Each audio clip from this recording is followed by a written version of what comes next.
Hey guys, welcome back to my channel. I'm Stan, and I got a question from Michael, and he's saying, can you do a video and show equipment you use, please, and maybe talk about editing software you use, thanks.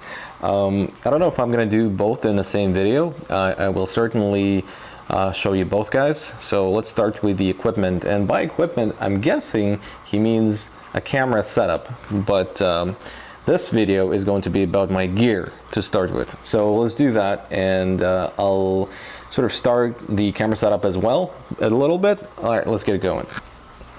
All right, item number one, my super duper Chinese knockoffs of Alpine Stars boots. They actually have served me really, really well. They have a few scrapes on the areas where scrapes are supposed to be, and very comfortable to walk in and ride in and to be in, even in the hot weather. So these were a good purchase. I've had them for 4.5 years now. I love them, absolutely, even now. Item number two, my main and only helmet that I wear, at least. This guy right here. It's a Scorpion EXO 700. It's got enough ventilation, as you can see. It used to have a GoPro. I used to have a GoPro here to mount it up on top like a Teletubby. No longer. I actually sold it and I swapped it for a different camera, which I'll show you in a second. It's a decent enough, if the visor can go up, a decent enough helmet. It's pretty worn, as you can tell.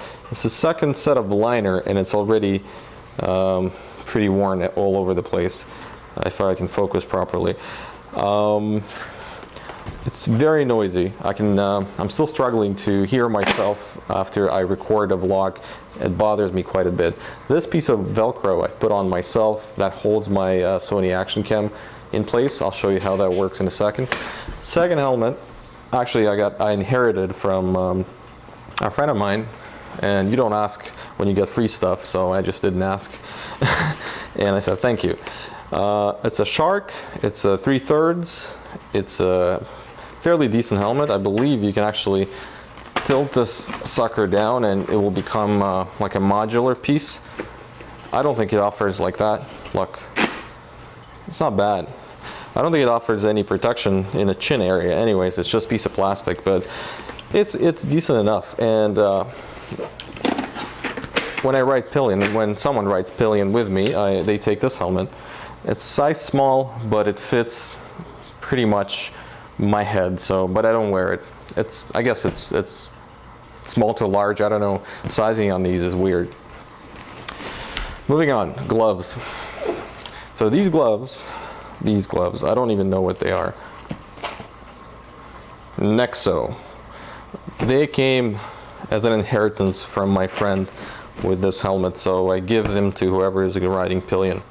So I've started with these from Technique, full gauntlets. They have very nice protection all over the place, and you know, sliders on palms and stuff. But quality of the leather, and I guess the way it is, after the first or second rain, they became.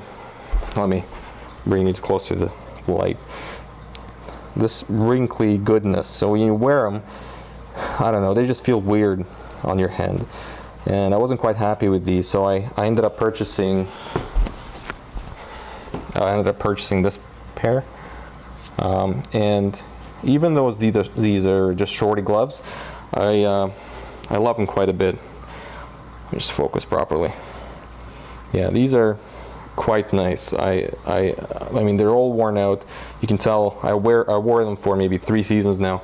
Love them. My jacket. You know what, let's use the light. Since we have the light, put this guy right here. Speed and strength. The reason I got it because it was on sale, okay? It's a decent jacket. I have no complaints. Aside from the zipper, it broke on like the 5th day. And this little piece broke off, but you know, it's okay. It's not a big deal. I can still use it. It has a liner in it. Funny thing about jackets, I did not try it on before I bought it, and you can see it's size 42, and I think my size is a bit less than that. Like I could probably go for 40 or 38 if size would be available, but since the thing was on sale, I ended up with buying just whatever was available at the time. And I thought it was okay, but it is a bit too large. I'm still wearing it, whatever. When I'm buying a new jacket, I'm definitely trying one on before I'm ordering it, or just gonna buy it from a store I tried on it from, This is my other jacket that I thought I'd need for summer, and after buying it, I put it on maybe like 5 to 6 times, and I've never worn it since.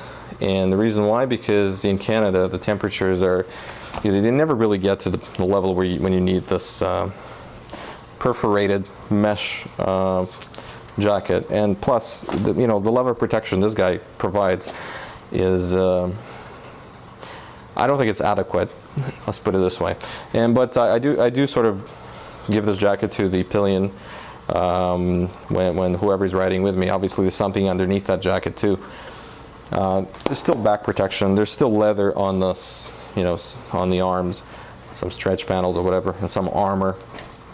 But yeah, I just don't like it as much. And also the sizing on that jacket, if you look, I don't know if you can see very well, but anyway, it says US medium, UK 40, and Europe 50, whatever. So I'm guessing 40 is the sizing, similar sizing comparing to this guy, right? But even though this is 40, it's still a bit large for me, especially in this area where there's very little adjustment. You can't tight this down, unlike this guy where it has like these tight panels. You can sort of tie to your waist. Anyways, so these are the jackets. We're almost done, guys. Almost done. Hang on. The balaclava is a useful piece. Protects my neck when I ride, when it's cold. It's really nice. I usually don't put it on my head because it creates this, a bit weird effect when I take it off. I just put it on my neck most of the time, like a scarf, and it protects me really well. It does not, wind doesn't blow through it, so that's perfect. And these two guys, Tai Chi, are these Tai Chi? Yes, they are. Tai Chi knee protectors. They come in this little sock. You put this underneath your jeans, and I ride in any jeans that I have, and I've wasted so many jeans. That I go through jeans like crazy because they just wear out so quickly when you ride. That's unfortunate. I should invest in riding jeans, and you're right if you say that. Anyways, I put these underneath the jeans and they work pretty well. I did not, have to use them yet, but I'm wearing them every time I ride. And in terms of the setup, this is what I got right now. I got the, let's see if I can focus properly. Got the Sony action camera, the first edition, Wi-Fi. It doesn't matter if it is Wi-Fi or not. I don't use Wi-Fi because it drains the battery. And I got the enclosure thingy, Cinema Jiggle. That thing goes on the tank of the bike. I actually have a mount there. I've used it a few times. I don't use it too often. And I just ended up, you can see here, drilling a hole in this little bracket so I can fit in the microphone jack and Velcro on here that goes on the helmet, if you saw there. I'll show you how the whole setup works in one of the next videos if you're interested, but essentially that's pretty much it. The reason I got this camera, I thought, I knew it had stabilization, which was awesome, but since then, I'll give you my thoughts on the camera if you're interested in that video. I think it deserves its own 5-10 minutes. Anyways, that's my setup. I hope you enjoyed the video, guys. If you like it, do hit a like. If you don't, hit a dislike. And don't forget to subscribe if you're not subscribed yet. I'll be posting a lot more interesting content, such as cats. Cats is an interesting content, isn't it? Isn't it? Cats are great content for YouTube. All right, guys. Hope you have a great day, and thanks, Mike, for asking me that question. I hope you guys have a wonderful day. Take it easy. Bye. Right on.